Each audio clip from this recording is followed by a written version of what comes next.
finished at last. Looks like it, Aunt Mattie. Huh. Bye, Dad. Hello, son. Well, daughter, how was the moving picture tonight? Lovely. Mice, that's what it was. Just a lot of mice. There wasn't anybody killed in the whole thing. No, well, then I'll stick to these. These don't talk. And that big cluck Norman Maine was in the picture tonight. Never does anything but kiss a lot of girls. Norman Maine is one of the best actors in pictures. You and your movies, that's all you think about. You shouldn't be allowed to go to him at all if you're asking me. Too bad I was so busy in the kitchen.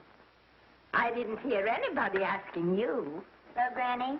Hello, darling. But of course, no one ever listens to me. I do if they're within 10 miles of you. Gadding around picture shows. House all cluttered up with movie magazines. And the other day, I caught her talking to a horse with a Swedish accent. Sis. We're only young once, you know. Ah, Hollywood. You'd better be getting yourself a good husband and stop mooning about Hollywood. Do you know what she wants to do? She wants to go to Hollywood. I've known it all along. I've seen her making faces in the mirror and talking to herself. That's what comes of your movies. Why, what would you do if you did go to Hollywood? I'd be an actress. I would, I tell you. I've always known I could. Guys, wouldn't it be wonderful to have a movie star in the family? Oh, Miss Blodgett, may I have your autograph? You may not know it, darling, but you're practically on your way to bed. Oh, Miss Blodgett, you're my favorite actress. Won't you tell me the secret of your success? Oh, let me alone. I asked her what's come over you. I'll tell you what's come over her. She's just a silly little girl whose head has been turned by the movies. And the sooner she forgets the whole thing, the better off she'll be. Why will I be better off? What's wrong with wanting to get out and make something of myself? What do you do that's so much better?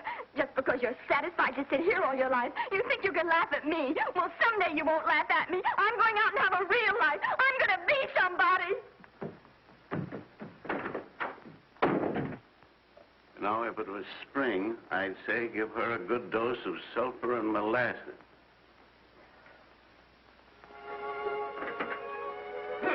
I thought I'd find you.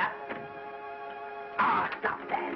Now, stop crying. That isn't going to do you a bit of good. Oh, I'm crying because Aunt Mattie and Alec make me so mad. Well, Alec and Aunt Mattie. Fiddlesticks. They're not important. You're the only one that counts. Esther, everyone in this world who has ever dreamed about better things has been laughed at. Don't you know that? Oh, I suppose I do, But there's a difference between dreaming and doing. The dreamers just sit around and moon about how wonderful it would be if only things were different.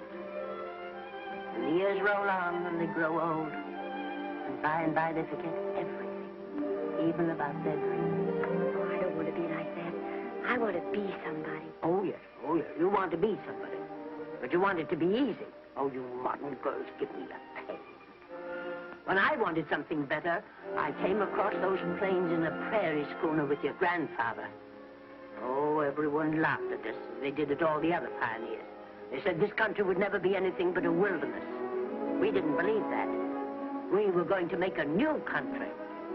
Besides, we wanted to see our dreams come true. Oh, Granny, it must have been wonderful. It was wonderful.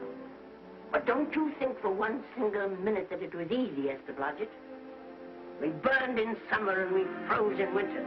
But we kept right on going and we didn't complain because we were doing what we wanted to do. Can you understand that? Yes, I can. Could you do it? Could you do it even if it broke your heart? Because remember, Esther, for every dream of yours you make come true, you'll pay the price in heartbreak. Oh, I know what I'm talking about. You may not believe it, but I was a young girl once. A very pretty young girl. A lot prettier than you are. And I was in love with your grandfather. And when some Indian devil put a bullet through him, that is as if it had come right straight through my heart, too. But I remembered all he taught me. And I went right on. I buried him out there in that wilderness with my own hands. And I went right on that same day. And I kept right on going, even when your mother was born. Oh, Granny, I want to make it worthwhile.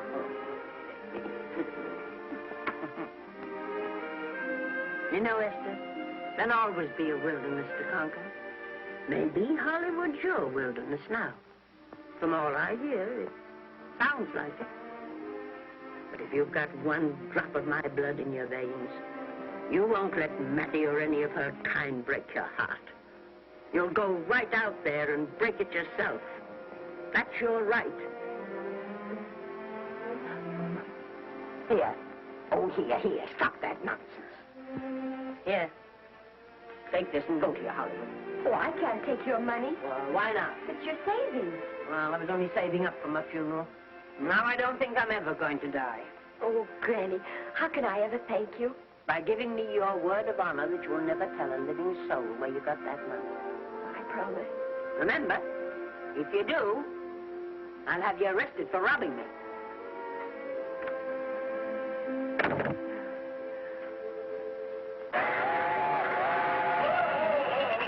Here we are. Want something, Granny? Oh, I can make it, dear. Oh, thanks.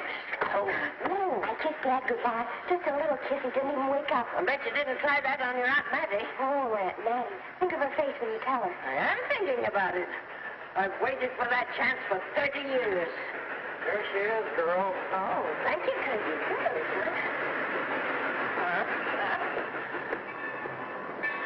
Well, come on. Here's your prairie schooner.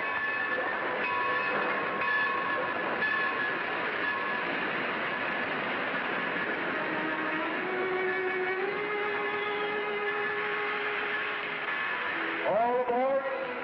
Oh, Granny. Go on. Goodbye, Granny. Goodbye.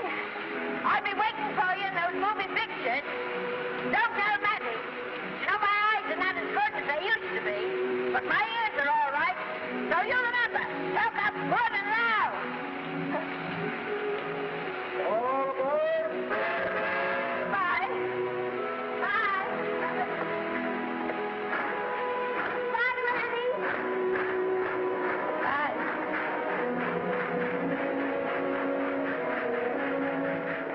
You want to go home now? I don't want to, but I will.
Good afternoon.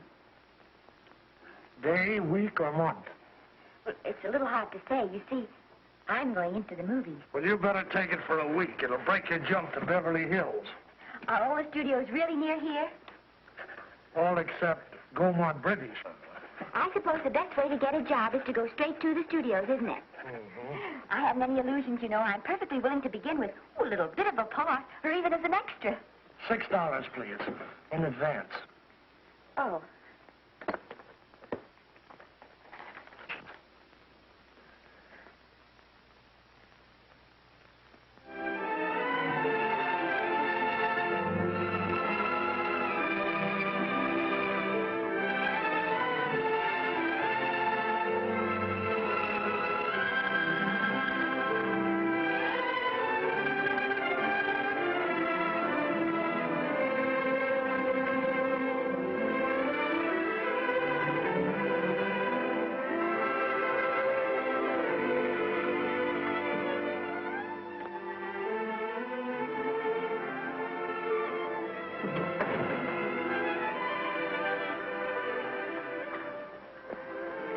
I beg your pardon.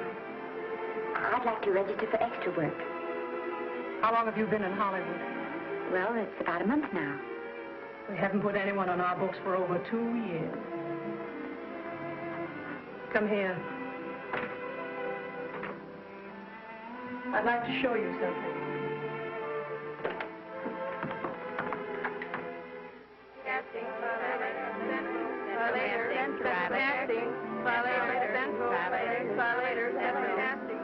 Every time you see one of those little lights flash, it's somebody asking for a job. Every time you hear them say, try later, it means there isn't any job. You can't keep the girls at the switchboard long. They go crazy. Every one of those little lights thought it was going to be a star. Still want to go in the movies?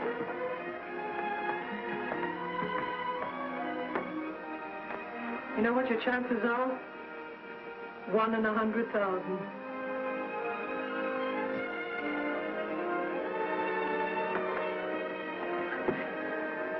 But maybe I'm that one.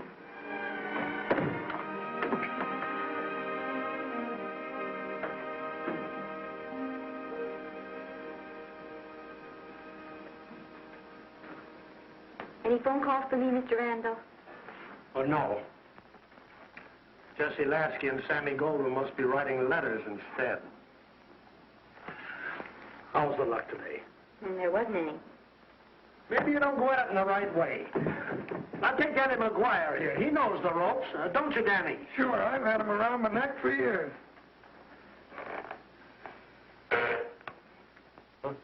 What? Oh, Miss Blodgett. Danny McGuire, our new tenant. How do you do? Mr. McGuire is a big director. Oh, are you really? Oh, could you possibly use me in a picture, Mr. McGuire? Of course, I haven't had much experience, but I don't think that really matters if you're willing. And I Now really listen, feel that... lady. In the first place, I'm not a director. I'm an assistant director. In the second place, if I had any jobs to give away, I'd confer one on myself. And in the third place, you should have stayed back home in the first place.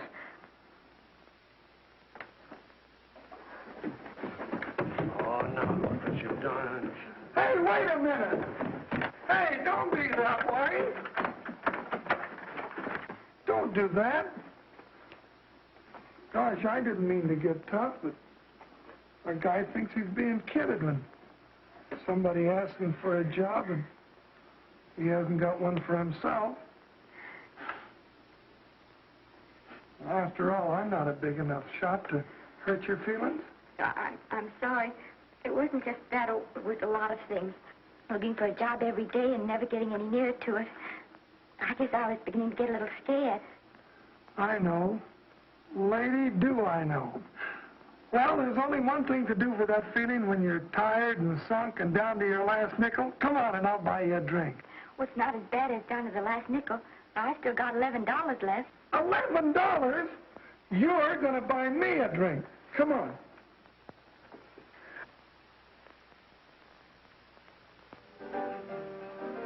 That's right, George. There's nothing like a little rum to take away that milk flavor.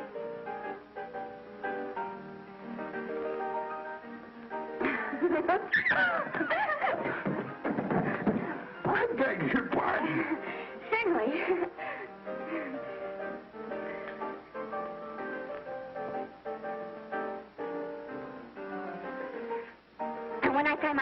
first thing I'm going to do as soon as you direct every picture I'm in. That's my pal. Of course, I'm going to be perfectly nice about it, but I'll just insist. Now, that's the way to talk.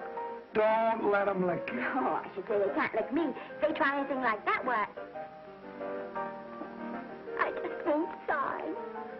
Now, that's right. What have you got to lose? Another one of these and we'll open our own studio.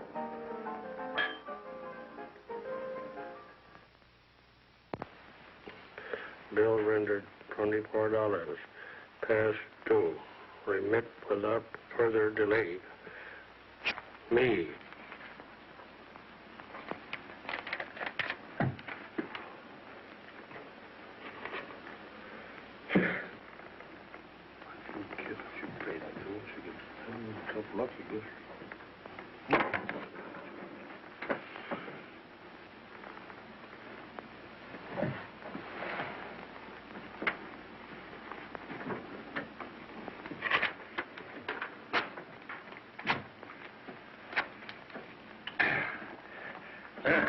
Fifth race. Fifth race. Try cat.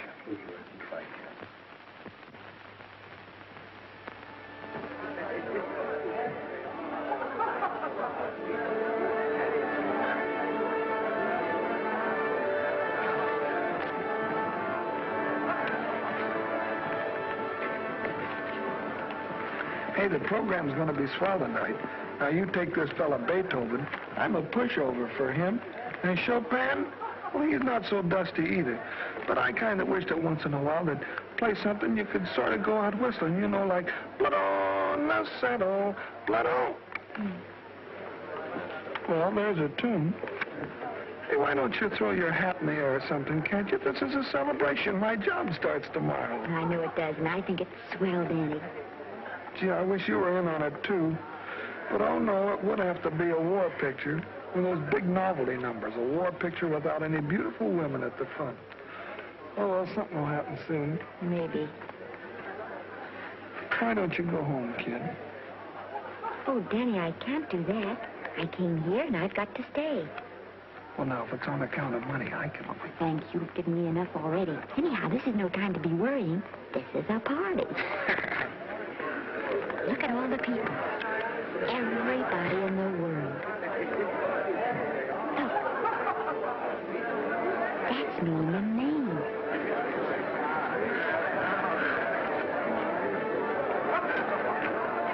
And he seems to have had that one extra cocktail.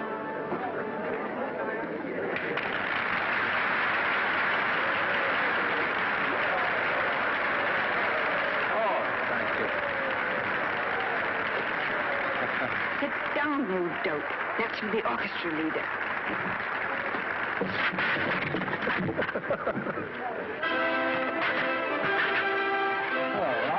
Hello, Norman. Oh, Mr. Maine. Mr. Maine, put your arm around Miss Regis. Otto, this is a Hollywood Bowl. Oh, afraid of crowds. Go on, get out of here. What's the matter? You getting too big to bother with photographers? Don't want any pictures taken now. Oh, is that so? Well, supposing I take it anyway. Well, shove that brownie number 2 of yours down your throat. Thank you, Mr. Maine.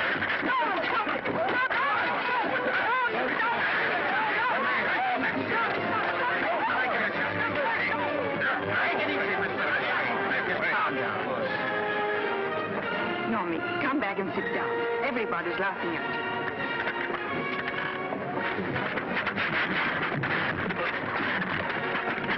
All right.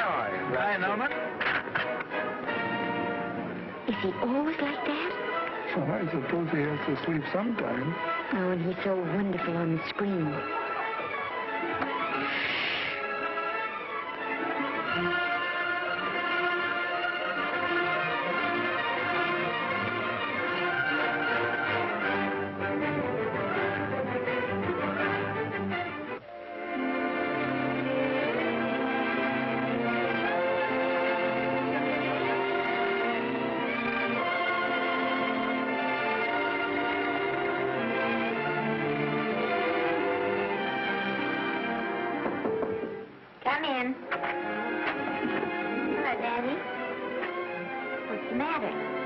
Well, believe it or not, I got a job for you. Danny, that's wonderful. When do I go to the studio?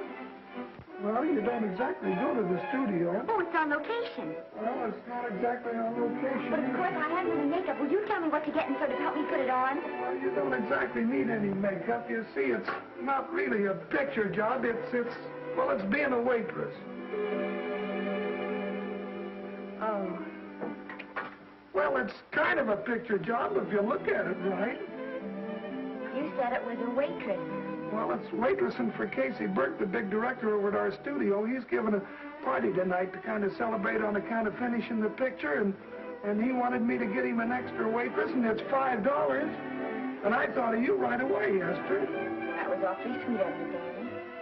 Well, there's going to be a lot of big people at Burke's house tonight, and I'll bet you there's any number of big directors, and if you're there, maybe they'll notice you. I could make them notice me. Sure you could, Esther. It's your chance. My chance. All right, Danny, I'll do it. Oh, but I can't. I haven't got the right things to wear. To wear? Oh, yes. Now, you don't think the wardrobe department's right next to my office for nothing, do you? A perfect fit.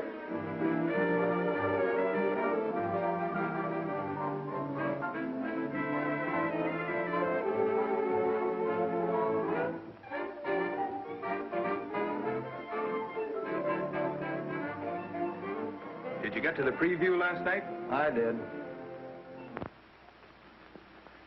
Would you like a little hors d'oeuvre? They are very nice. Oh, thanks. But what did you think of the picture? They should have saved it for Thanksgiving. What a turkey.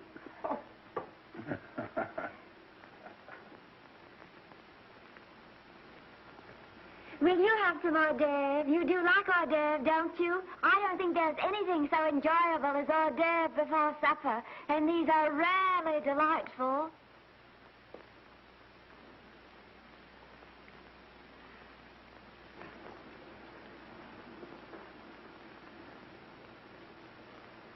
And at the finish, the kid turns around and sings the lullaby to its mother. Pardon the big boys, but would you like a little hors d'oeuvre? They say they're the best in town. Don't tell me. I know. Mae West. That's a great twist. But where are you going to find a 2-month-old baby that can sing? Hello, Oliver. Oh, hello, Casey.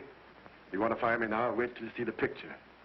I'm not a director anymore. I'm a male nurse. What's the matter with the picture? A guy by the name of Norman Maine. His work is beginning to interfere with his drinking. Oliver, don't tell me I'm to direct his next picture, too. Mm-hmm. You were my favorite producer. Now, wait a minute. You just go right on with your directing. I'll take care of these stars. I know how to handle them. I had a serious talk with Norman after that Hollywood Bowl occurrence, and you don't have to worry any more about his behavior. Excuse me, Mr. Niles. Mr. Libby of your publicity department is on the telephone. He says it's most important, sir. It's about Mr. Maine. Thank you. Oh, it's probably just some little thing. Of course, Oliver. I'll turn on the radio and see if they've called out the National Guard yet. Hello, Libby. What's the good word? Mr. Norman Maine, America's Prince Charming, was apprehended driving an ambulance down Wilshire Boulevard with a siren going full blast. He explained he was a tree surgeon on a maternity case. Well, will it be in the papers? No, it won't be in the papers. But that's a nice, expensive hobby of yours, keeping Mr. Maine's informal entertainments out of the public press. Oh, that's fine work, Libby. Try and see that no one gets to Norman. He's probably home sleeping it off. Oliver. Why can't you forget those dopes at the studio for one night? Business, business all the time. I don't know what's going to become of you. Norman, why didn't you call for me? Oh, by darling, why didn't I call for you? In case you've forgotten, I was supposed to come here with you. Oh, that's all right. I got here without any trouble. The only reason I don't slap your face. Yes, darling, I know. Hello, John. Oh, hello, man. What's the matter with Oliver? He looks as if he'd had bad news. Hello, Mary.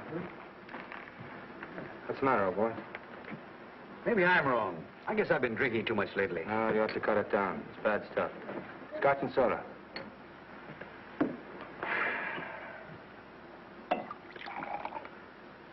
Come on. The word, you know, is pronounced when. Bad dialogue, Oliver. You'd rather not watch this. You know best. Soda. Thank you. Oh. Go ahead and say it. I've got it coming to you.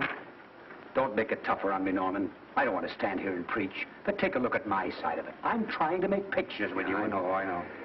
Costs are going up, and the grosses are going down. No, it isn't that.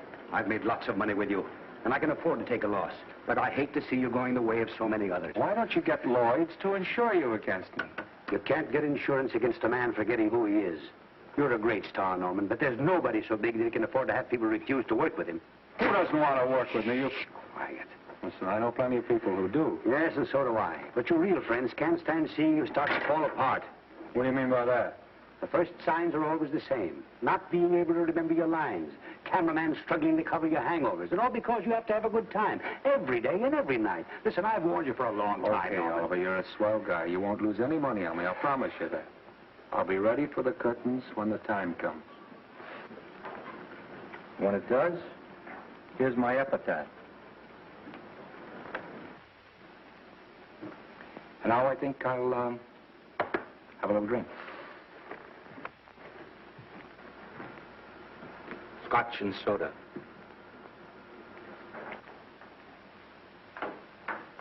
Scotch and soda. Ooh.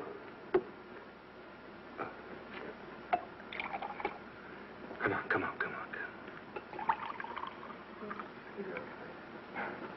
A little soda? Caviar? No, thanks. Yes, pardon me. Ah, lovely. No, I mean the caviar. No, don't go away. I'm starving. Really. Which would you take? I don't know. You know? I don't know either. It's hard to choose. I think I'll take caviar. Mr. Maine doesn't care for any more. Do you know me? No. Well, Normie doesn't care for any more. I think I shall get very drunk indeed.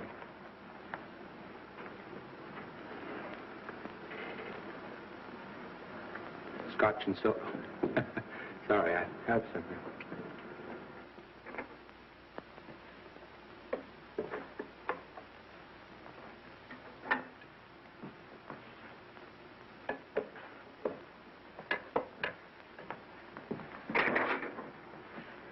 Oh. Mind if I help?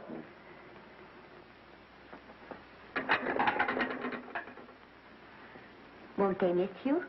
Oh, no. They'll just look under the table, and when they see I'm not there, they'll forget the whole matter. Hey, what's your name? Esther Blodgett. My name's Maine. I know. You do? Ah. What's so funny? I was just thinking about all your fans and how surprised they'd be to see you here helping me put plates away. Oh, they don't know my finer side. You'd be pretty envious of me, meeting you this way in person. Oh, you do.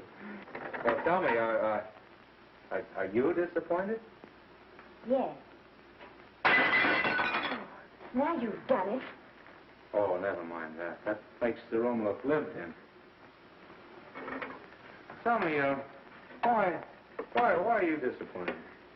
I was sitting behind you at the Hollywood Bowl the night you didn't want to be photographed.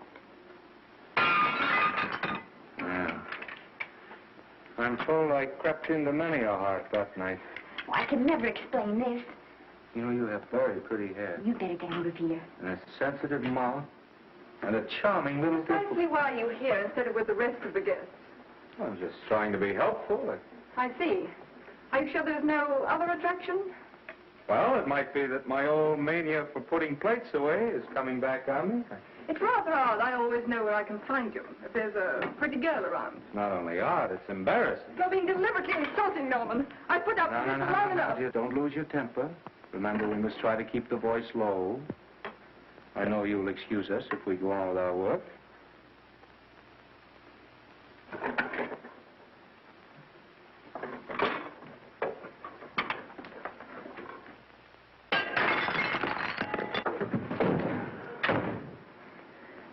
Now see what you've done.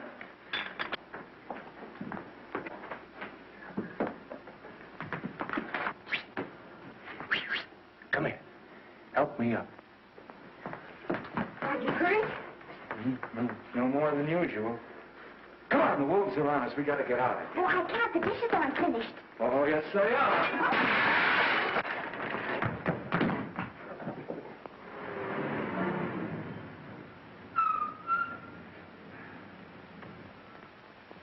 Well, I bet I know what you're going to say now. What? Good night. Good night, and thanks. Hey, wait a minute. Wait a minute.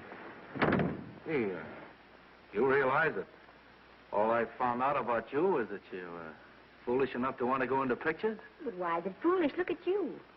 Yeah, that's what I mean. No, I'd rather like to go into this matter a little more thoroughly. Oh, that's awfully nice of you. Why don't we go on up to my place and talk it over? Oh, no, thank you very much, but I really must say good night. Good night. But you're not angry. No. I'm hungry. Well, why don't you go and get something to eat? Good night, Miss Blodgett. Good night, Mr. Maine. Wait a minute. Peter, the least I can do is to see you to your door. Will I see you again? I hope so. Has anyone ever told you that you're lovely? Well, now you know. Thank you.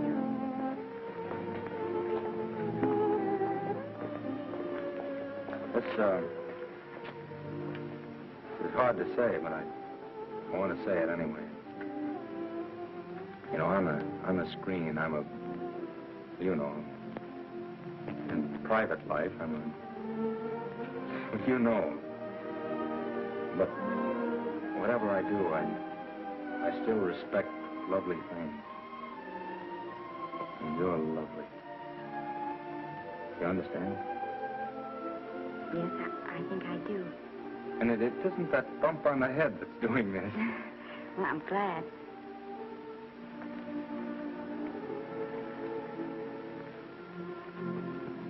Good night.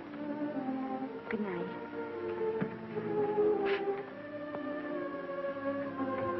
Hey! You mind if I take just one more look?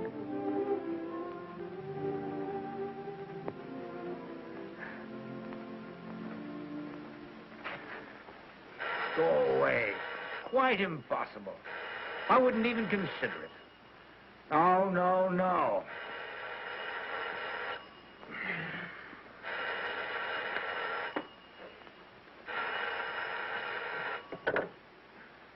Hello? Who is it? Who? Norman? What have you done now? You're not in jail, are you? Oh. Yes, I see. Oh, it's that again. I see. She's beautiful. Yeah, I know. You want me to give her a screen test? Yeah, certainly. She's got wonderful possibilities. Oh, you know she's got something. Well, you knew all the other ones had something, too. Oh, no. I tell you, Oliver, she's got that sincerity and honestness and sincerity and honestness that makes great actresses. Oliver, I am so sure of this girl that I want to take the test with her myself. Listen, Oliver, you've worked hard. You're entitled to a break. You get...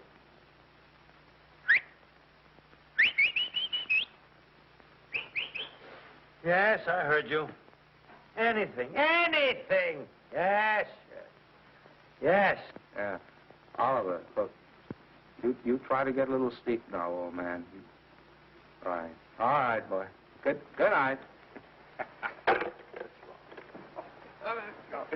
Now tell us.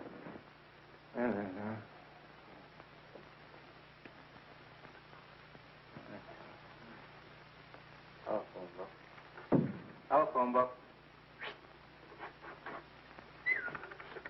Hey,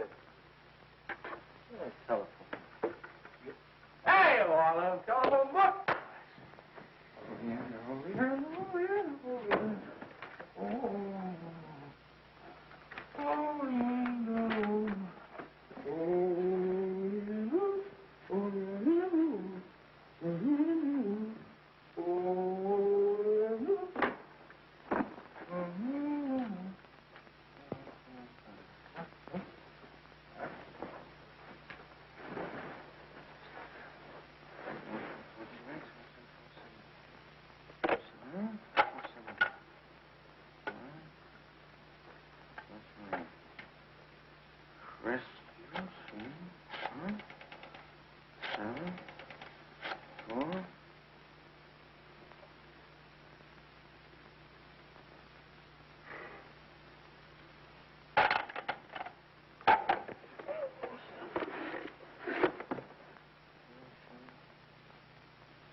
Telephone. For me? Some drunk trying to be funny says he's Norman Maine. Oh, thanks. I'll be right down. And Miss Blodgett, would you give him a message for me? Tell him it's 3 o'clock in the morning!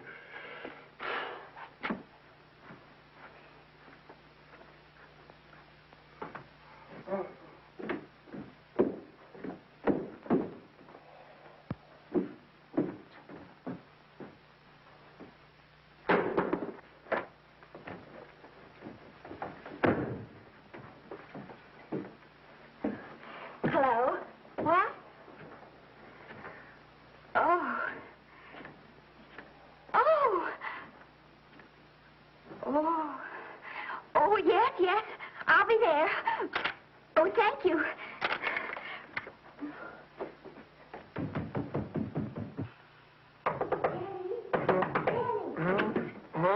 Daddy, what do you think? I'm going to take a test tomorrow, and Norman Main's helping me do it. I'm taking one, too. Garble's assisting me.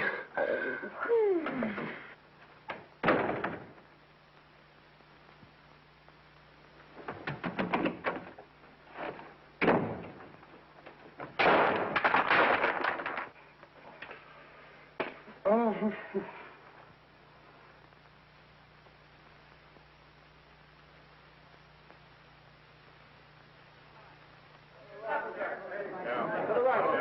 Move that Gobo in.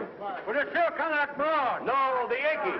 Is this light too hot for you, Hanley? Okay, but cut down on the backlight. Put a double on that 90. Bring it down a little.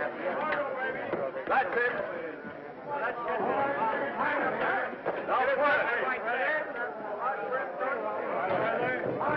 Pull down on that 150. Ready to take it. Get pulled down on that 150.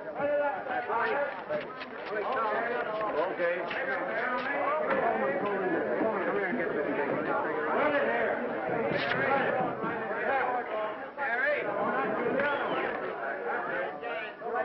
Bring me an apple box. Listen, gentlemen, please, if you don't mind. This is just a test. Ready, Mr. Burke? All ready, Mr. Burke. Ready, Mr. Burke. Ready now, Mr. Burke. All ready, Mr. Burke. Ready now, Mr. Burke. All ready, Mr. Burke. We're ready, Mr. Burke. All right, let's take it. Quiet! Quiet! Quiet! Quiet! Quiet! Ready, Norman? Yeah. You ready, Miss, what's your name? You'll soon know your name, Esther. The whole world's going to know it. But I'm so scared. Maybe I better not try it today. Oh, come on. Now, don't be foolish. They all had to go through this. Harlow, Lombard, Myrna Loy, and now Esther Blodgett. All right. I'm ready. This is a take. Rolling. Quiet. Dave!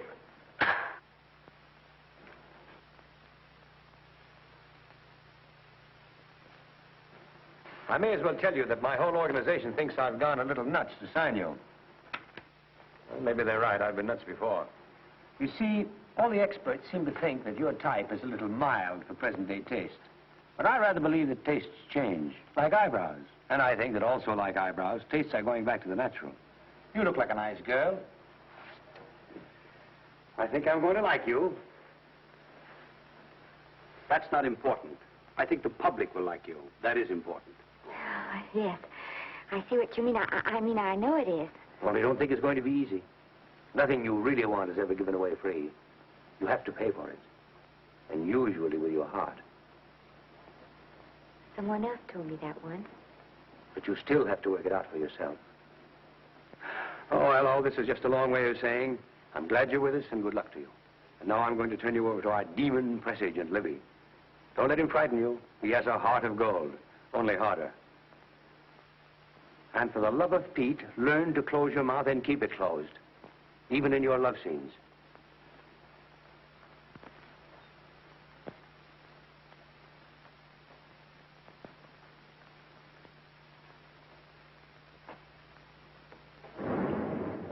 Are you a Russian?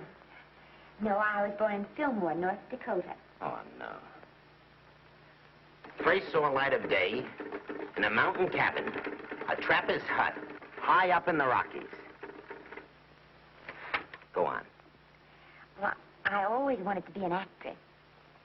Dreamed of footlights as Lonely Kitty. Are you sure there's no Russian in your family? Positive. That's a shame. Well, what does your father do? He's a farmer. Social registerite father. Fed up with hypocrisies of 400, sought wilderness for consolation. There, amidst the mountain flowers, he raised another blossom. His lovely little daughter. What's your name? Esther Victoria Blodgett.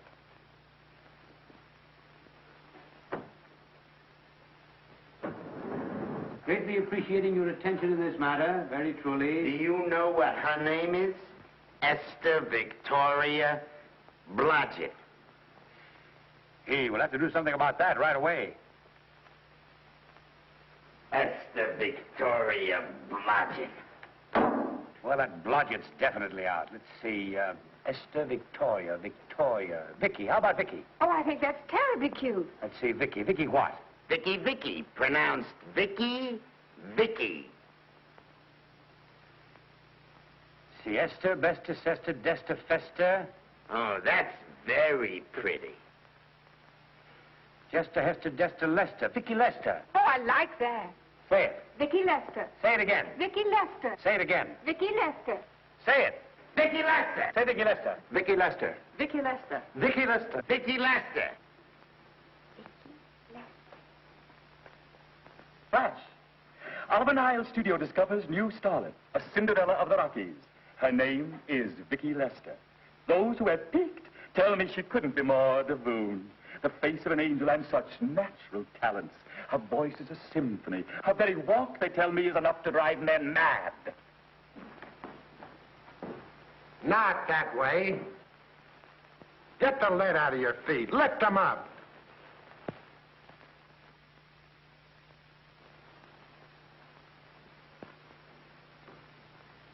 That's better.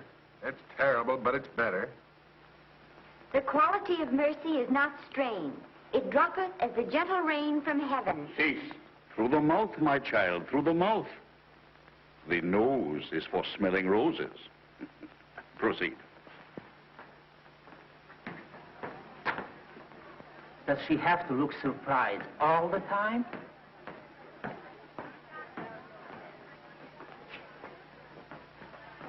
Anyway, it's just a rough sketch. Pretty small mouth, eh? Oh, well. Give her that Crawford smear.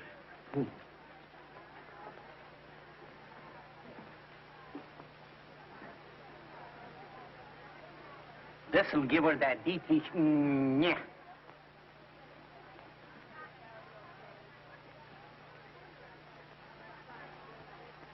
We're on the wrong track. She still looks surprised.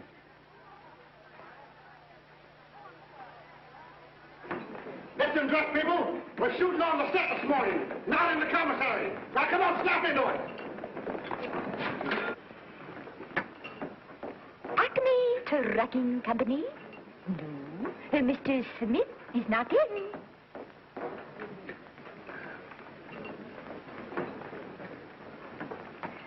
Acme Trucking Company. No. Mr. Smith is not in.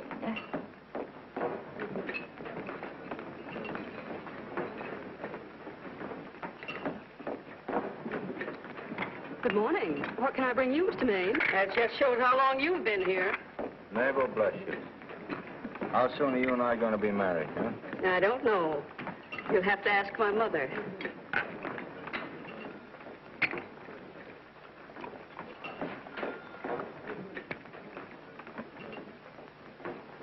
Acme Trucking Company? No, Mr. Smythe is not in. Acme Trucking Company? No, Mr. Smith is not in. Acme? No, Smith ain't in.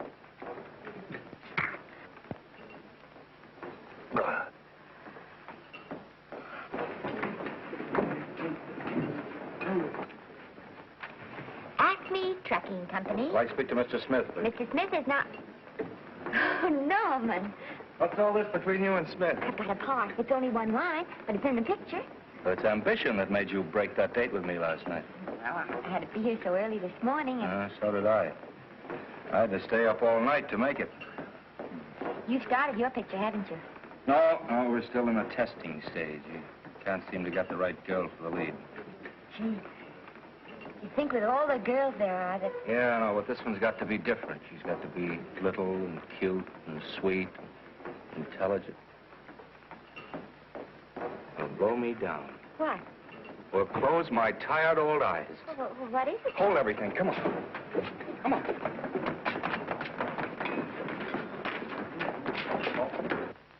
Had you been through the whole casting directory? I'll work day and night, Mr. Niles. And I'll work with her, Oliver. And I can be mean or nasty or anything you want, Mr. Niles. If she clicks, Oliver, you've got a star overnight. Okay.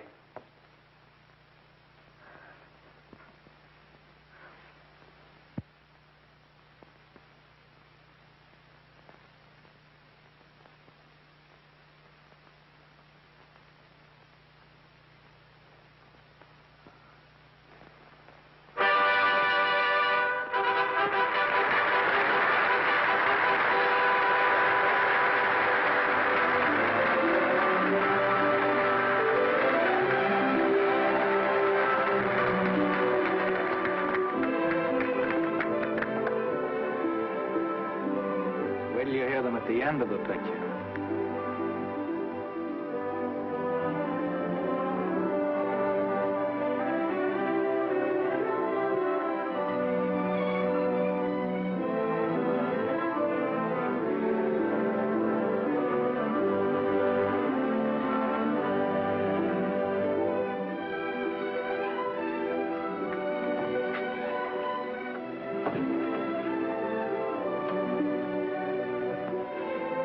Do you think we were noticed? By no one. They're much too busy playing at croquet. I've loved you all my life. But we only met 2 days ago. That's when my life began.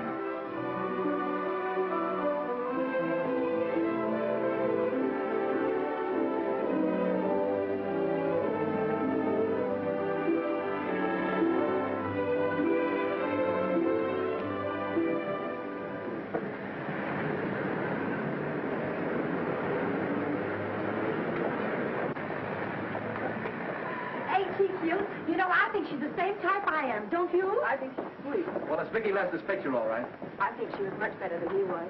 These producers are so horribly down. They won't know how good she is. Well, maybe it's because she's a good girl. Oh, Maine's not so bad, but it's Vicki Lester they'll go to see. Isn't she, darling? I think she's the most precious little thing I've ever seen. The knockout, Libby. You might mention that when you write your review. That Lester kid's a gold mine. Didn't you like Norman Maine? Was he in it? Libby, I'm afraid we have another hit. Huh? It's in the bag, neatly tied up with beautiful pink ribbons. Say, where are Norman and Vicki? I don't know. I thought you had them. I wish they'd come. We're having a party at the Trocadero. Isn't it thrilling running away from people? Norman, it's so exciting, So new. A star is born. Come on, run.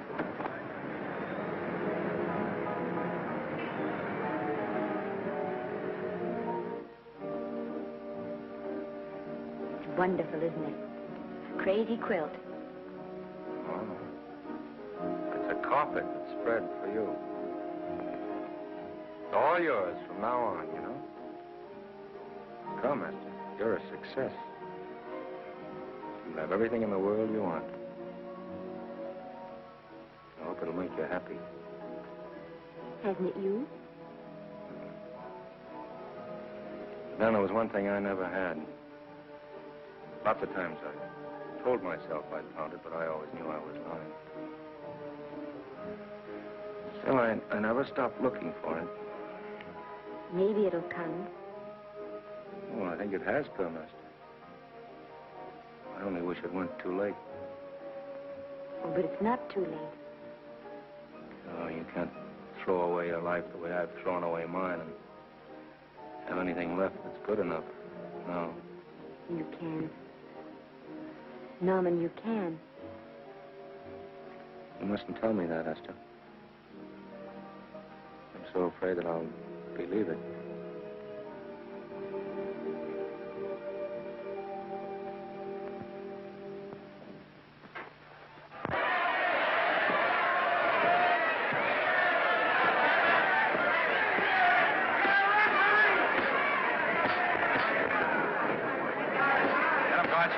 Shoot your right.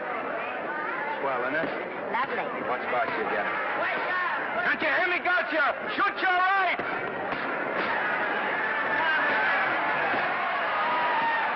He's down. Gotcha got him. Gotcha got him. He did, didn't he? Yeah, but he'll be up, though. You like it? Sure I did. You like me? Sure I did. That reminds me. Will you marry me? No, thank you. Come on, Gotcha. Finish him. Why won't you marry me? Wasn't that dependable? Hey, shoot your right. Throw away your money? Break him up in there. Break him up. Drink so much. Well, suppose I quit drinking. Yes? Come on, Gotcha. Shoot the right in there. The right. Suppose I save my money. Yes? There he goes. Let him have it. Suppose I became absolutely dependable on all occasions. Yes?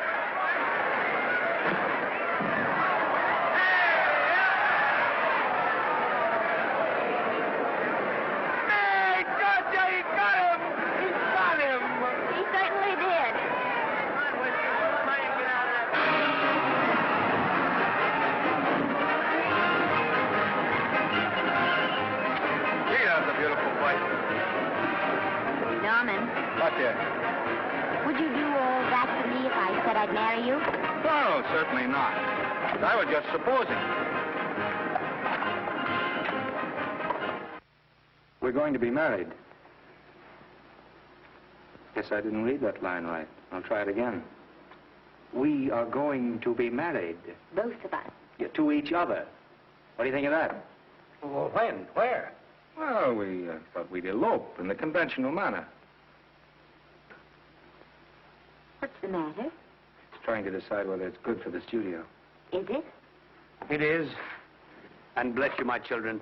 When's it going to happen? Oh, we thought we'd just sneak out sometime. We're not telling anyone but you. Listen to this. The screen's ideal romance blossomed into breathtaking reality today when Vicki Lester and Norman Maine, America's dream lovers, slipped quietly through the portals of holy matrimony. How does it sound? Horrible. But you see, we're going to elope. Sure you are. It'll be the biggest elopement this town ever saw. We'll get a tie-up with the Army, have you escorted all the way down to Yuma by 20 of their new bombing planes. Is he going with us? Don't you think we can work this thing out better alone? No sense in bothering the happy couple with all the details. I'll see to it that you get a carbon copy of the whole layout. I can hardly wait. I'm sorry we didn't realize that we were in the way. While you're settling the details, you don't mind if I take this woman out and buy her a ring, do you? Sure, go ahead. We want everything legal. That's a charming match. A nice girl like Vicky. And public nuisance #1. Now, wait a minute, Libby. Norman's all right. And if you'll pardon my pointing, Vicky's business is her own. It doesn't require any comments. I wasn't making any comments. I just said it was a rotten shame. So go ahead and plan the elopement. Oh, that elopement stuff is out. You can't get any scope in that. We're going to have a wedding. Where'll we have it? Customary place, I believe, is a church. Nah, it's been done.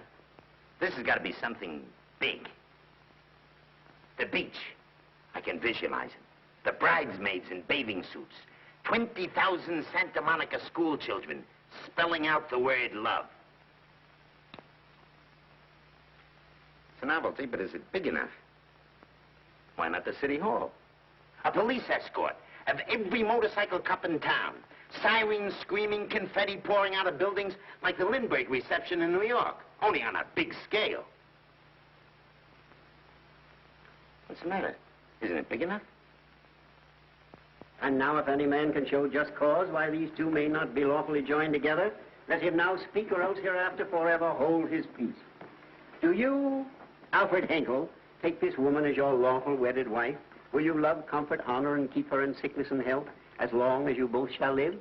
I will. Do you, I beg your pardon. Do you, Esther Blodgett, take this man as your lawful wedded husband? Will you obey, serve, love, honor, and keep him in sickness and health as long as you both shall live? I will. Place the ring on her finger. Hurry, please. Now, by virtues of the power invested in me as Justice of the Peace of San Bardo Township, County of Los Angeles, I pronounce you man and wife.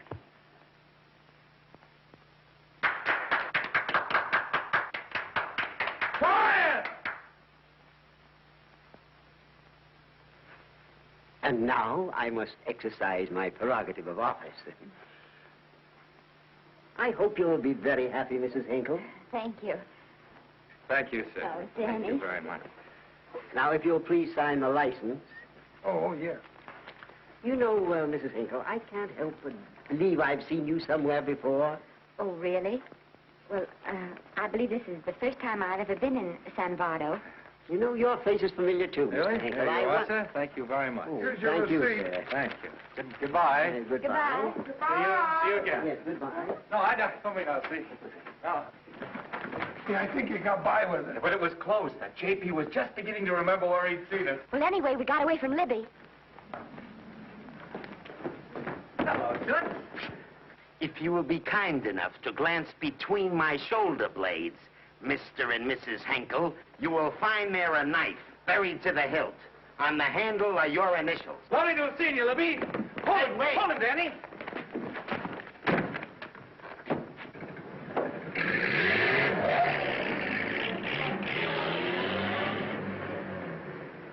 There go a couple of rats I raised from mice. Well, they got a right to get married, haven't they? I haven't got any right to double-cross the public, and I haven't done it yet. Hey!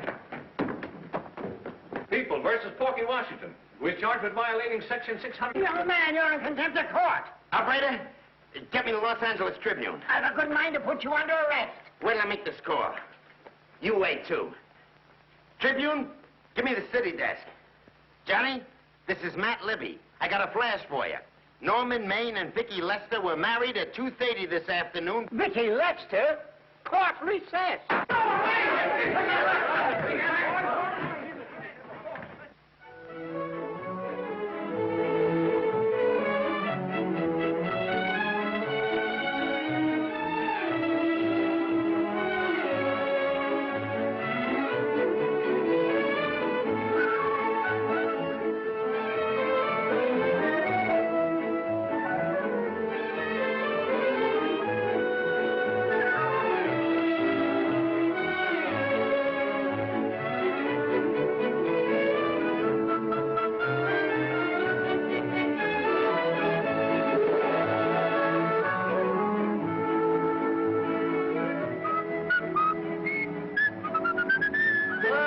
me a horse, a great big horse, a great big buckaroo, and let me wahoo, wahoo, wahoo!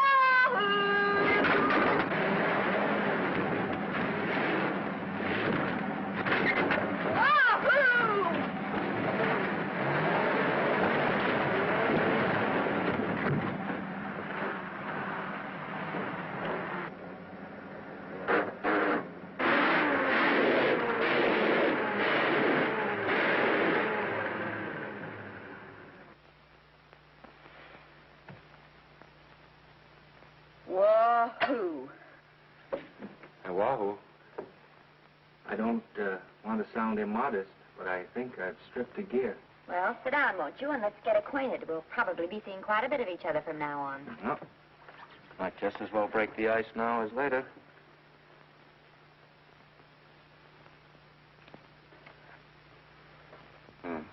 Now we're old friends. Hey, have I got time for a shower before dinner? Plenty, if you can find a shower.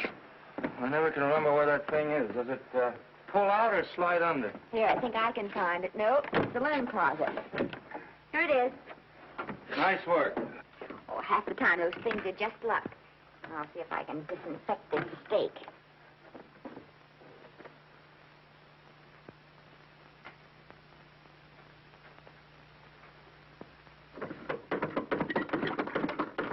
Yeah, Esther, there's no soap. Here. Thank you. Oh, and Esther. Yes, dear? I'll need a washcloth, please. Oh. How you fix the cigarettes? And you know I never smoke underwater. Well, what do I do to make this thing work? Pull that gadget at the top and pray for rain. Well, I can't reach it. I can't get my hands up. If you've gone in there with your arms down, you'll never get your bath. Unless you're a contortionist. Yeah, well, I'm not a contortionist, and don't throw that up to me now. You knew it when you married me. Will you close this door, please?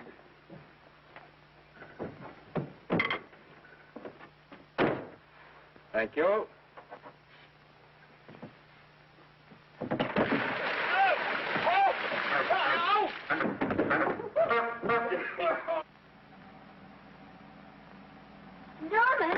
Norman, here comes the car. You got it? Huh? Here, quick. Quick what? Quick, go out and stop them and ask for help. Oh, I'll catch cold. Oh, you'll get warm again. Yeah, don't, dear. They'll recognize me. Now, you keep your face down. Go on. There may not be another car for a week. What?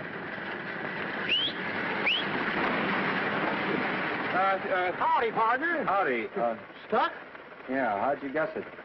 Can you get us some help? Well, I reckon not. You know, it's a long way to town. We're pretty busy down at the place. Well, I got to get out of here. I've got my wife with me. Doesn't she like the country? No, and we're short of food. There's a lot of game in them woods. You know, well, my wife can't shoot. Well, you're sure up against it. Sorry I can't do anything for you. Well, wait, listen, I'll be frank with you. I'm Norman Maine. Who? Norman Maine. Well, my name is Judd Baker. Glad to have met you. Well, so long. Hey, wait a minute. Listen, you don't... So you're Norman Maine.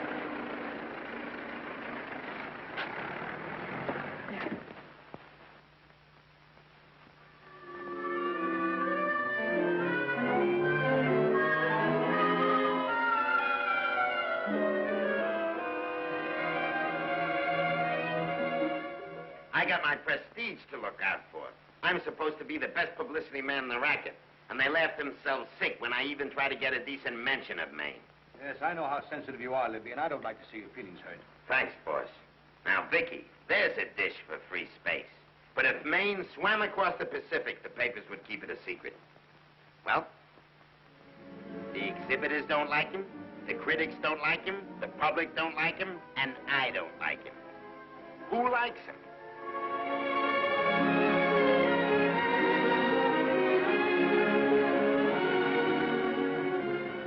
Oh, but, darling, this is almost too much of a surprise. And there I was in my touching innocence, thinking we were going to live at the beach house. Oh, we'll still keep the place at Malibu. But this is special. This is our castle. It used to be in the air, you know? Well, we'll never use any ugly words like contracts and pictures and careers.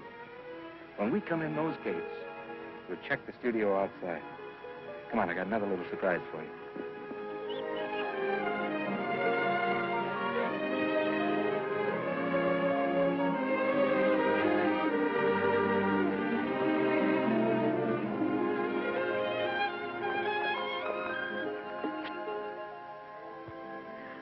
Norman, it's lovely.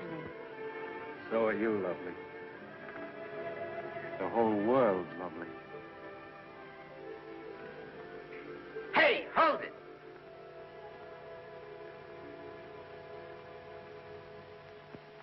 That's it. Caption: their honeymoon never ends. All right, let's get some pictures. Now, if the bride will sit here and the groom stand behind her, we'll have something unique. Now let's go after something different. You sit down and she'll stand up. Pretty radical, isn't it? Yeah, but in a nice way. Okay, Otto, fire. Caption: their honeymoon begins anew. Ah, the producer. Caption: their honeymoon ceases abruptly. Hello, Oliver, glad to see you. Oh, I'm glad you're back. Thank you. Vicky, how well you're looking. Hello, Oliver. Am I interrupting? Yes, thank you. Just want a couple more pictures. That's enough of both of them. What they're asking for is exclusives of Miss Lester. Alone. Oh, I see. Well, come on, Oliver, let you and me get exclusive. See you later, Vicky. But don't worry, Otto. My camera smashing days are over. They ain't your only days that are over. Oh, hold that, Miss Lester. Gorgeous. Well, Oliver, how's the dividend situation? Very pleasant. I think we'll show $2 million on the next quarter. Oh, smart move of mine to sell my stock, eh? Oh, well, when you need money, you need it. Well, some people save up for just such an event. There's bound to be a rainy day occasionally. Yeah, but as a citizen of California, I've always refused to admit that. Yes, I know, but still it does rain. Well, anyway, you can thank me for some of those dividends of yours. Mm-hmm. Oh, can't you? Oh, sure. That was a little too quick, Oliver. What's the matter? The Enchanted Hour was a smash hit, wasn't it? Well, it made Vicky a star overnight. Yes, it should have. What about me? Oh, let's talk about business at the office, Norman. Beautiful pool you have here. Beautiful. Oh, now let's talk about it here. Didn't they like me? Well, maybe the pot wasn't just right. It was the best part of the year. Look, Oliver. You think I'm slipping? Can you take it? Yeah, go ahead. The tense is wrong. You're not slipping. You've slipped. Oh, my fan mail's still big. Norman. Fans will write to anybody for a photograph. It only costs 3 cents for a stamp, and that makes photographs cheaper than wallpaper. But every 25 cents they pay for a theater ticket buys them the right to be a critic. And your last few performances, Norman, have not pleased your critics.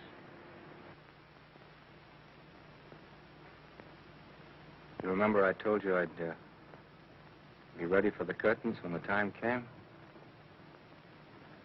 Here it is. Let's call off the contract, no hard feelings. We're not quitting, either of us. There's no explaining these things. We've all seen how the public turns. Maybe we can turn them back. I've got a swell script lined up for you. About Esther. You think that I'm going to get in her way? Well, as a matter of fact, as it happens, there's no part in this story for her. I'd more or less planned to star her in a picture of her own, with that young Pemberton opposite her. He's coming along nicely. Good for young Pemberton. All right, Oliver. We'll make a try at it. Let's hope it's not too late.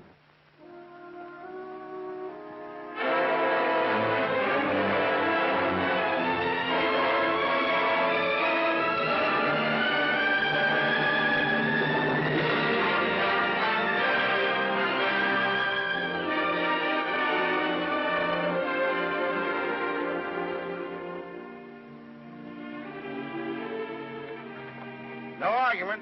I'll buy those. Huh. The screen's most finished actor.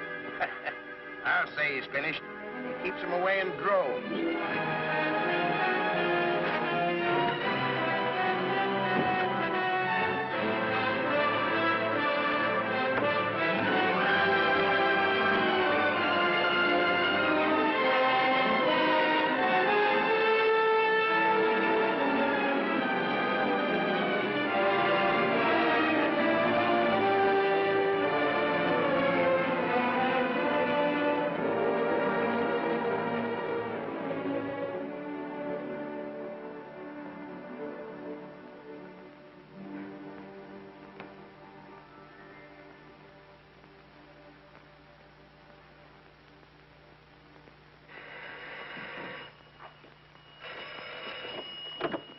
Hello?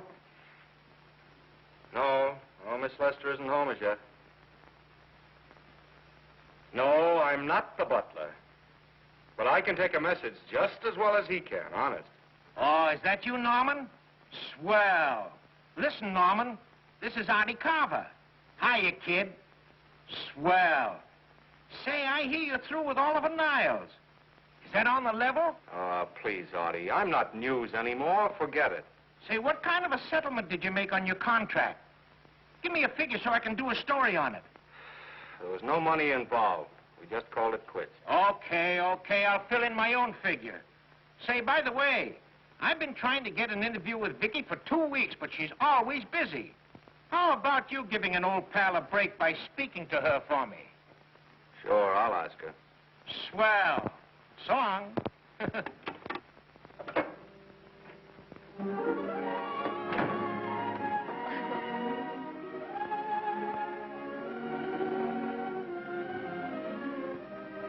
I didn't mean to be late, darling, but Casey wanted... All right. You're here now. What's new today? Nothing. Haven't been out of the house. Let's go somewhere tonight. No. You're tired. We'll stay in. I'm not tired, really. Oh, yes, you are. You've got a hard day ahead of you. Anyway, I see so little of you, I'd like to have you to myself. Oh, but it's a servant's night out. We haven't any... Yes, we have.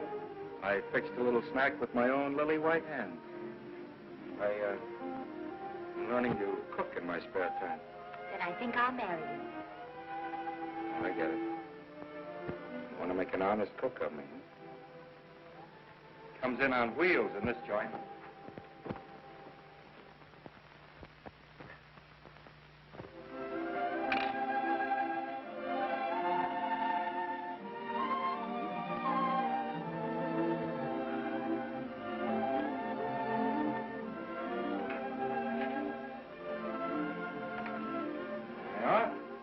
How's it look?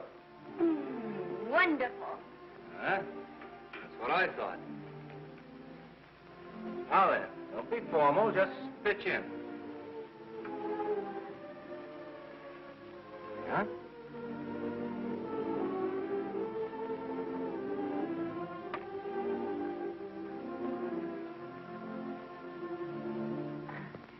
I'm afraid my mouth's not quite big enough. I'll measure it next time and make them to size. A little hard to lift, too. In fact, I think I'll take those measurements right now.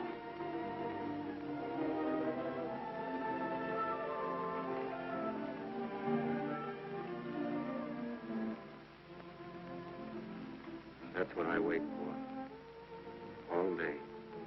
That's why I rush home without even changing my costume.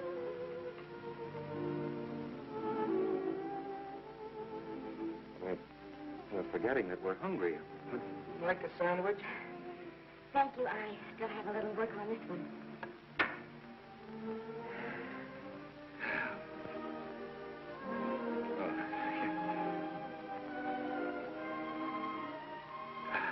Norman, will you unhook my dress? I can't breathe. Mm-hmm. You know, all the time I thought it was the kiss that made you breathless. A lot of hooks, huh? Why don't you have a zipper? That's a good idea. You better? Yes.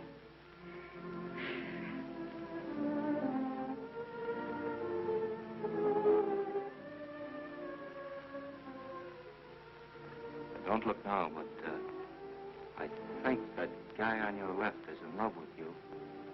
I hope so.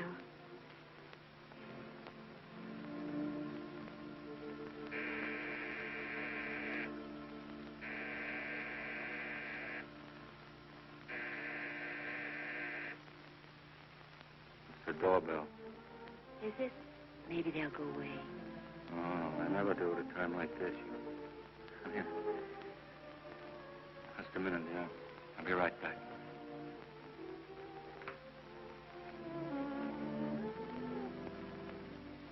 Does Vicky Lester live here? Yes. I got a package for her. I'll sign for it. Who are you? I'm her husband. Oh, sure. I'm right here, Mr. Lester.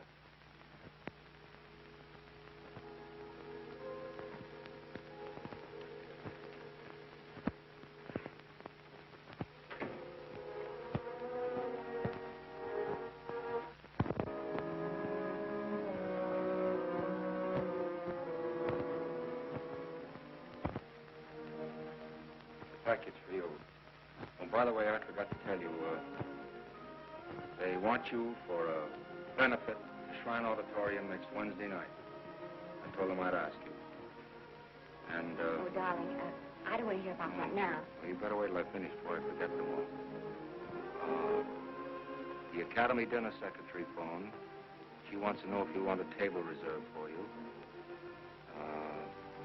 Oh, yes, Artie Carver called and asked if I'd use my influence with you to get him an interview.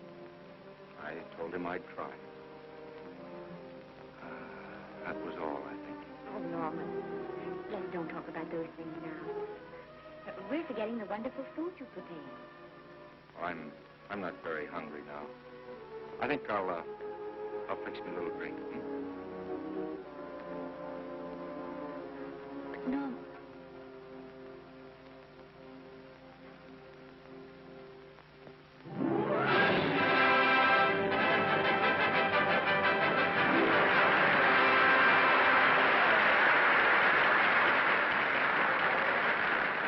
Norman would come. Stop worrying. And think how nice that statuette is going to look on your mantelpiece. Do you suppose anything's happened to him? But of course not. He's just been held up in traffic. You think about that statuette. And now we arrive at the climax of the annual dinner of the Academy of Motion Picture Arts and Sciences, the highest award within our power to bestow. We have already applauded with our hearts as well as our hands, while awards are being given those gentlemen who during the past year have rendered distinguished service to the motion picture industry. We now pay honor to the ladies, or rather to one lady. We offer to her the Academy Award for the finest performance of the past year. She has already had the world's acclaim, but this is the tribute of her fellow workers, the men and women of this industry. It is not only my pleasure, but my privilege to present this award to the actress who created the unforgettable Anna in Dream Without End, Miss Vicki Lester.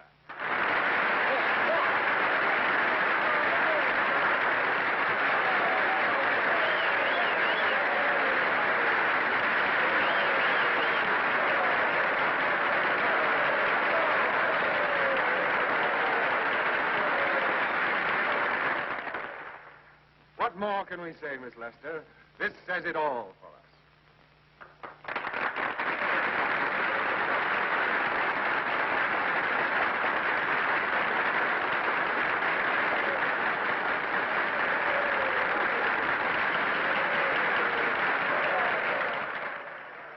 Ladies and gentlemen, when something like this happens to you, and you try to tell how you feel about it, you find that out of all the words in the world, there are only two that really mean anything. Thank you. All I can do is to say them to you from my heart.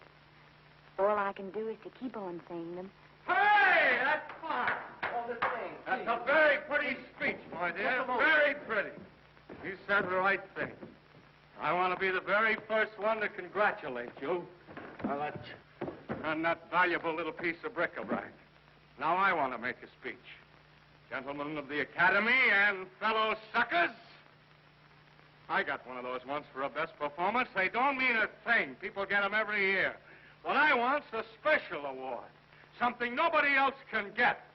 I want a statue for the worst performance of the year. In fact, I want 3 statues for the 3 worst performances of the year, because I've earned them.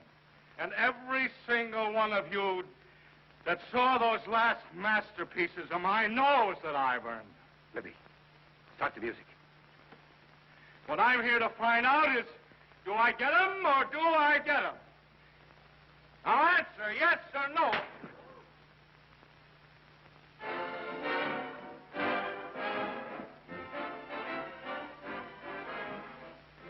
Norman, darling, let's go and sit down.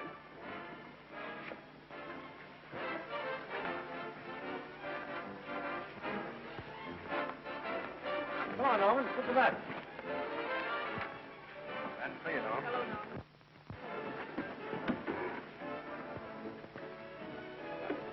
Well, Norman, how are you? Hi, Oliver.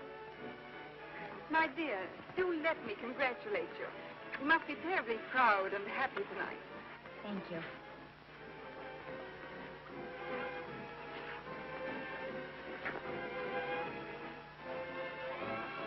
Somebody give me a drink.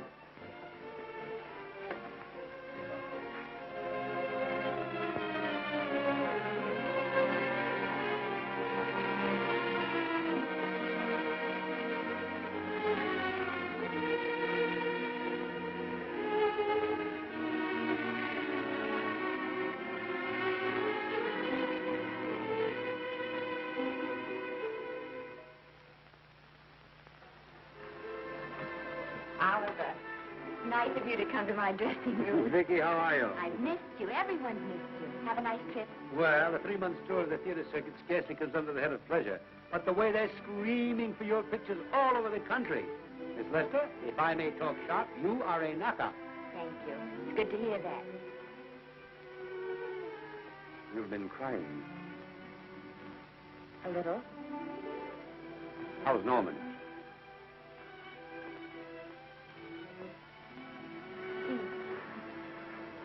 Well, he's trying awfully hard, Oliver. Letting Norman leave this studio was the hardest thing I ever did.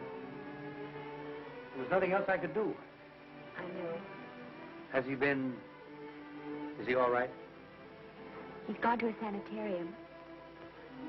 He really wants to stop drinking. And I think he could only... Well, perhaps if he could start working again, it would be some encouragement. Oh, Oliver, could you do that? Oh, thank you. But he mustn't ever know I told you. He won't know, and you mustn't worry. I want you to keep up your good work in this picture. I'll try, Oliver. That's the one thing I can do for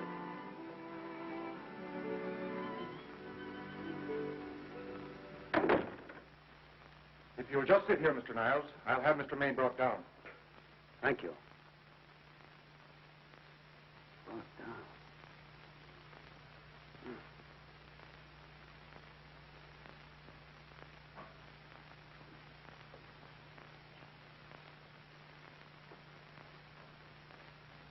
Hello, Oliver. Welcome to Liberty Hall. Hello, Norman. Well, no, Mr. Niles isn't slipping me a case of scotch, Cuddles. This is just a handshake. This is Cuddles, Oliver, my social secretary. We go everywhere together. How are you feeling, Norman? Fine. Getting along remarkably well, Cuddles tells me. He says you ought to see some of the boys. Let's sit down. Yeah. Cuddles, we really don't need you. Touching, isn't it? Can't bear to have me out of his sight. Are you comfortable here, Norman? Comfortable. It's positively luxurious. They even have iron bars in the windows to keep out the draft. How much longer are you going to be here? Oh, well, I'm really cured now. I'm just staying on for an extra week or two to get in good shape, you know. After all, there's no particular hurry to return to the cameras. That's what I wanted to talk to you about. I've got a script with a fine part for you in it. Oliver, that's great. That's great. Who plays opposite me? Well, it is not exactly the lead. Young Pemberton's doing that. But I tell you frankly, I consider your part better than the lead. Oh, I see. It's better than the lead. Well, of course, it isn't terribly long. But it's one of those parts that makes an impression on you. They'll be thinking about you all through the picture. Mm-hmm. Well, the thing is, Oliver, I'm pretty well set at another studio. I'm not at liberty at the moment to tell you which one. You know yourself how those things are. Of course. But it's a big picture. It's one of the biggest of the year. And the part. Every actor in Hollywood would give his teeth to play. Well, that's fine, Norman. Naturally, that will tie you up for a while. But we won't get to this picture for some time. And perhaps, if you want to consider it for later on, well, I'll tell you, Oliver, you'd better not count on it. See, I've got several pictures lined up after this one, and they're talking to me about England. You know, they're doing some very interesting things over there, you know? Mm-hmm. Hey. What is it, Cuddles? Speak right out. We all love you. For dinner. Oh, here we dine at 5:30 here. Makes the nights longer. Well, goodbye, Norman. I'm glad to see you getting along so well. Be out in no time. I'll have to introduce myself all over to a lot of people. They won't know me when I'm not drinking. Goodbye. Goodbye, Norman. Thanks for dropping in. Well, Cuddles? Alone at last, eh?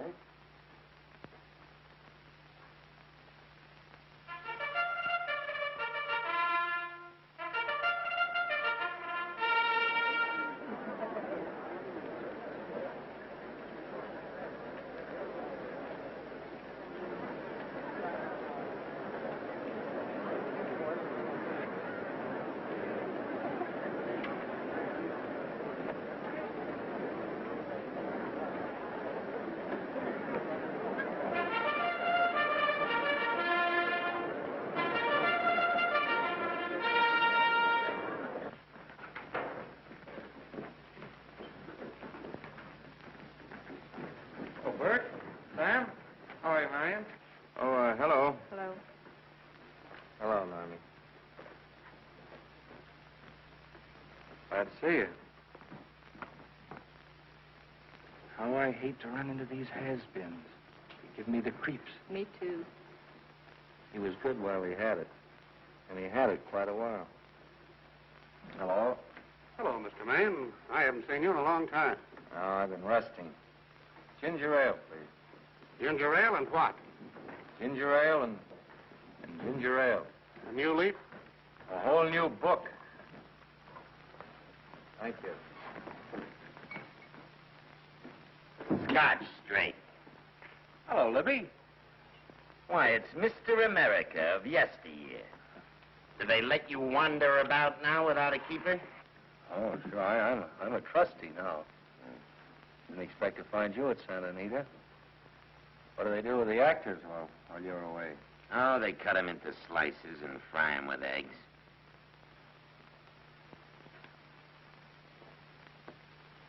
I suppose you'll be here all the time, now that you've retired from the hurly-burly of the silver screen. Well, we're living down in Malibu now and pretty lonesome with Esther away working all day. Well, I wouldn't squawk about that if I were you. It's nice to have somebody in the family making a living. Oh, wait a minute, Libby. I don't want to forget that we're friends. Friends, my eye. Say, listen, I got you out of jams because I had to. It was my job, not because I was your friend. I don't like you, and I never have liked you.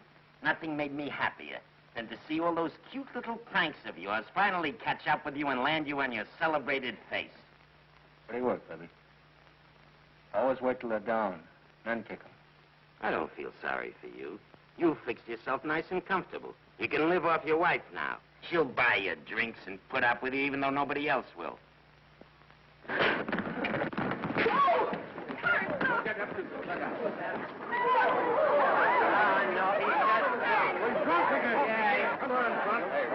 a minute. Come on outside for you, wife. I'm Norman Maine. Oh, that's not my fault. Oh, don't bother to toss him out. He's harmless. All right, Mr. Libby, if you say so. Sure, let him go. What can he do? He can't fight any better than he can act. Norman Maine. Oh, he's drunk again. Why, he's been drunk for years.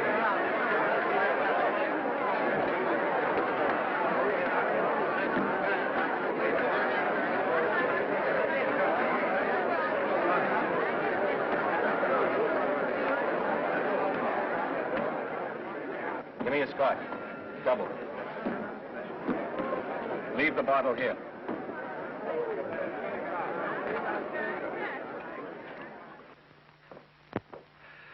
Vicky, you'll be ill. Why don't you try to get a little sleep? But he's been gone 4 days. 4 days and not a word.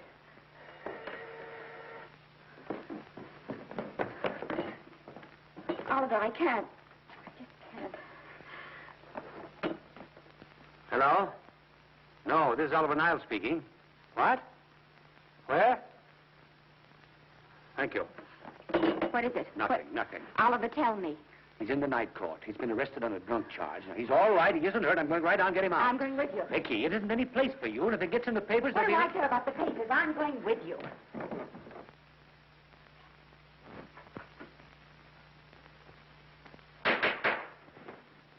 Division 30, Municipal Court, County Los Angeles, now in session. The Honorable Judge J. Parrish presiding. Be seated, please. Were you able to do anything? The judge wouldn't even see me. Ready, Your Honor.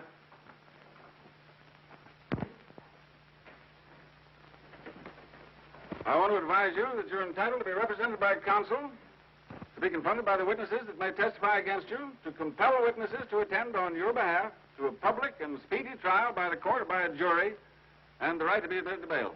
Call the first five. Gregory, Hale, Haynes, Rodriguez, come. Come on, boys, get over here. Go ahead. Move along. William Gregory. Plain drunk, picked up at Fifth in town. Asleep in the gutter. 14 similar offenses in the past 6 months. Still at it, Gregory. How do you plead? I don't feel so good. I didn't ask you how you feel. I asked you how you plead. Guilty, I guess. When did you get out the last time? Just before Christmas. Well, I'm sorry you'll have to miss New Year's. You'll be out in time for Washington's birthday, 60 days.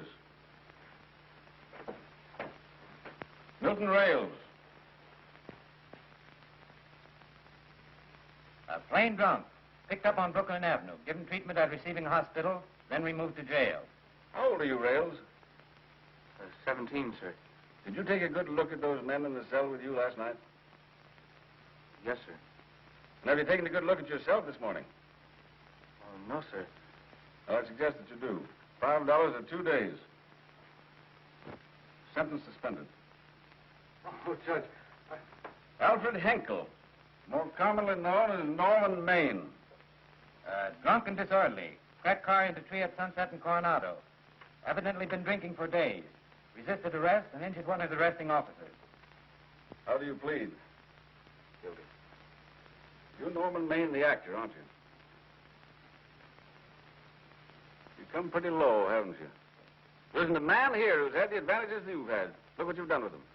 You're nothing but an irresponsible drunk, driving about the streets with the power to inflict death or injury on innocent people.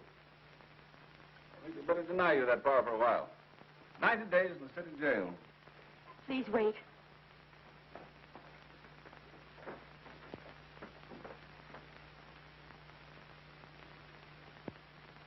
I'm his wife. Yes, I recognize you, Miss Lester. Please, Judge. I promise you this won't happen again. I'll be responsible for him. If you just won't send him there. You realize that this man, when drunk, is obviously a menace to public safety?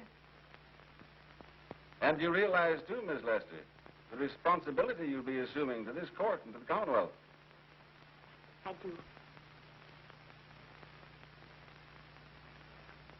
Sentence suspended. Prisoner remanded to custody of wife. Thank you. You can get him at the jail entrance, madam. Jose Rodriguez. Plain drunk, picked up at First and Main. Second offense. How do you plead? I think I'm guilty, Your Honor. 60 days.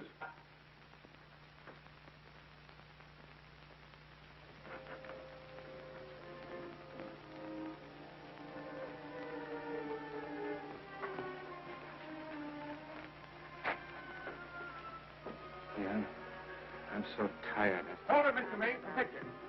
Oh, no. What about a statement for the press? Oh, no, please.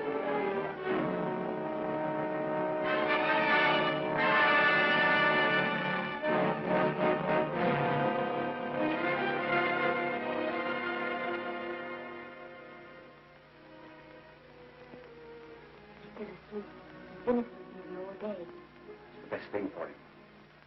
Awful to see this happen to someone you love. And know in your heart that it can't get any better. I only know that all I can do now is stay with him and try to help him. So will I. And between us, we'll take care of him. You're very fond of him, aren't you, Oliver? I'm very fond of both. Then I know you'll understand what I have to tell you. And after what happened last night, I think you already know what it is. I can't do any more pictures. I'm going away for good with Norman. You can't do that, Vicky. You're at the very peak of your success. And you've worked so hard to achieve it. That's what's been wrong. And I've thought it all out. Maybe if I hadn't been away from him so much, last night and what went before, it wouldn't have happened. I know it's too late to think about that now, but it may not be too late to go away with him and start over somewhere. It's your life you're giving up, Vicky. so I can try to give Norman back his. Can you honestly tell me I'm wrong to do it? No, Vicky. I can't honestly tell you that. Then there'll be no more Vicky Lester.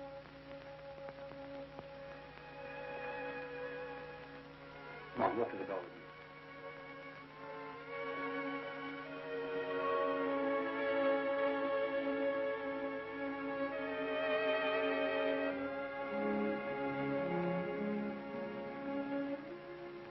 Goodbye, Vicky Lester. You were a grand girl.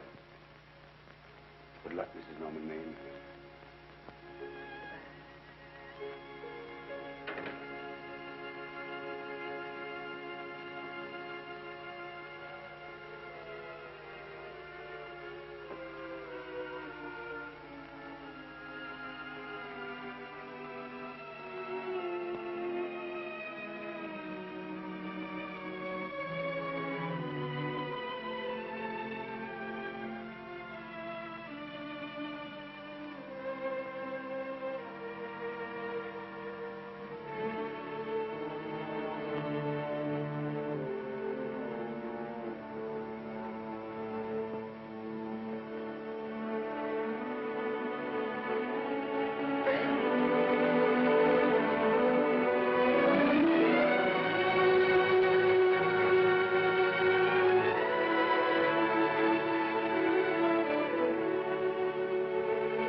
Darling,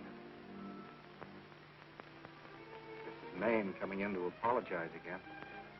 Oh, I'm sorry, dear, but it isn't you. What other troubles have you got? None. I was just playing a scene with myself. Now, look. I'm just coming out of the jitters, and you're just going into them. This is a swell household. Isn't it? I'll tell you what we'll do. I'll promise to brace up if you'll go on the wagon. I guess I have been drinking too much. You know what I'm going to do? I'm going to be an athlete. You mean with great big muscles and everything? Well, roughly speaking. Gonna join the YMCA? I trust too much. I'm going wading out in our front yard. No. Sure. Would you like me to go with you? Sure, if you'd like to. No, Miss, I don't think I will. It might spoil this beautiful, natural wave. Yeah, I guess that's right. But, darling, look, could you have a hot toddy, some hot soup for me when I come back? Some hot soup? And I'll make some of those nice sandwiches. No, Miss, do you have to?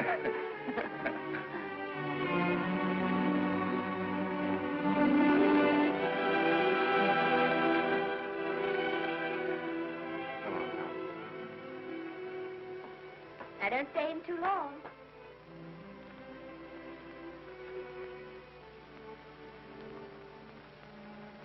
Hey! Do you mind if I take just one more look?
first drink of water he had in 20 years. And then he had to get it by accident. Pardon. How do you wire congratulations to the Pacific Ocean?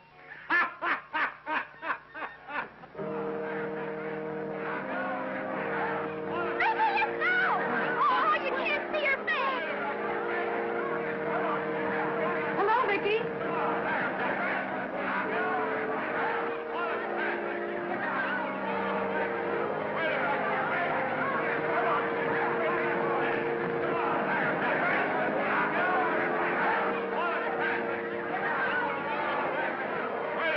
Can't you? Come on, Vicky, let's see your face. Vicky, will you sign my book for me? Write Mrs. Norman May. Don't you care, Vicky? You get over it. Stand back, can't you? Don't you cry, dearie. He wasn't so much.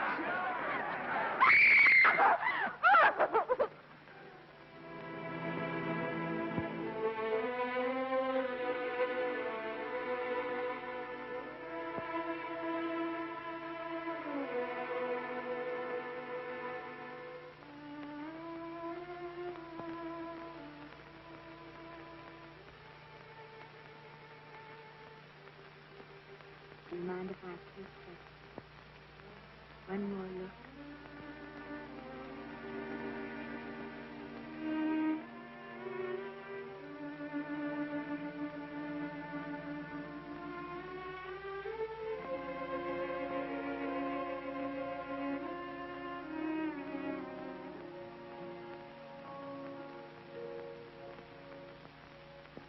Here are the paychecks for the servants, Graves.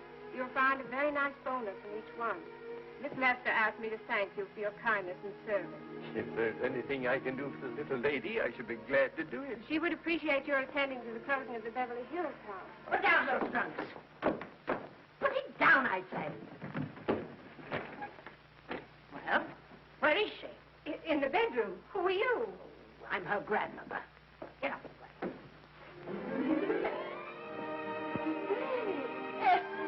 Granny, darling. Oh, I'm so glad to see you. What made you come? Oh, I know when I'm needed. Now get out of here. Go on. Get out of here, all of you. I want to talk to my granddaughter alone. I came just as quickly as I could, but I'm going home. I sent you a wire yesterday.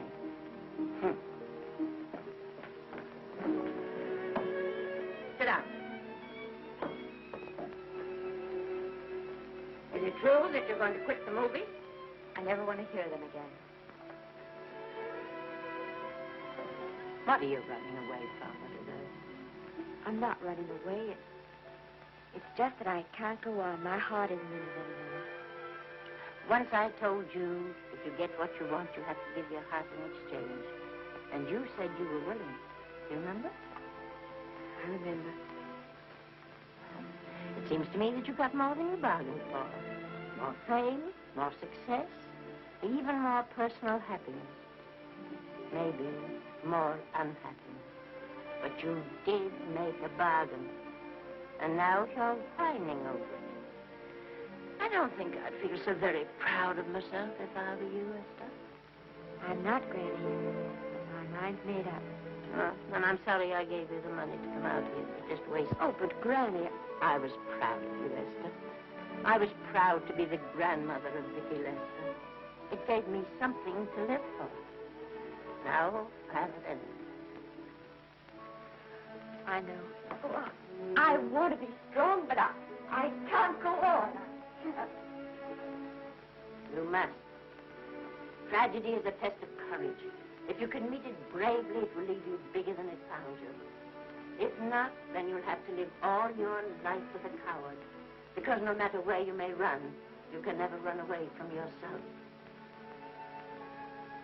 I never knew Norman Maine. He wrote me a very sweet letter when you were married. He said you told him how much I meant to you. And I know just how much you must have meant to him. You know, Esther, I can't believe that wherever he is, he can be very happy, knowing that his death broke the spirit of the little girl he praised me so highly for raising. And I can't believe that he can be very proud, knowing that all his great love did for you was to make you a quitter. The car is ready, Miss Lester. We'll have to go now to make the train.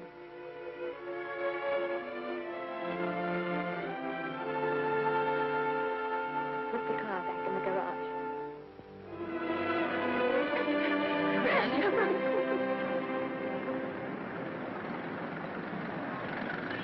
The entire picture industry has come to the Chinese Theater for this opening tonight.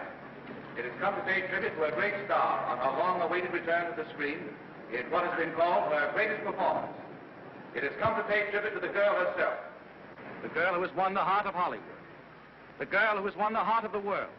Miss Vicki Lester. And if I'm not mistaken, Miss Lester's car has just driven up. Yes, it is she.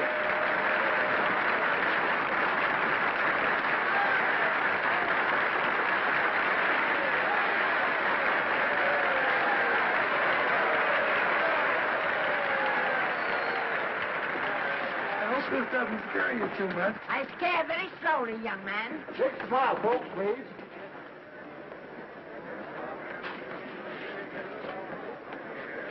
They'll have your mug, your face, plastered across half the papers in the country tomorrow. How do I look? Oh, you look swell. You're a liar, but I like you. And here's Miss Lester's grandmother. Won't you say a few words to the radio audience, please? Say something, Letty. You know, we've got a thing like that back home where they all listen in on, but we call it a party line. Won't you say something, please? They're listening. Maybe some of you people listening in dream about coming to Hollywood. Maybe some of you get pretty discouraged. Well, when you do, you just think about me. It took me over 60 years to get here, but here I am, and here I mean to stay. Thank you very much.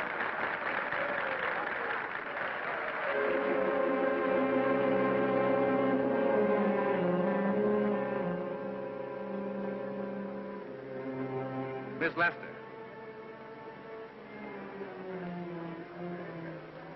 This microphone is on an international hookup. Throughout the world, your fans are hoping that you'll say a few words to them.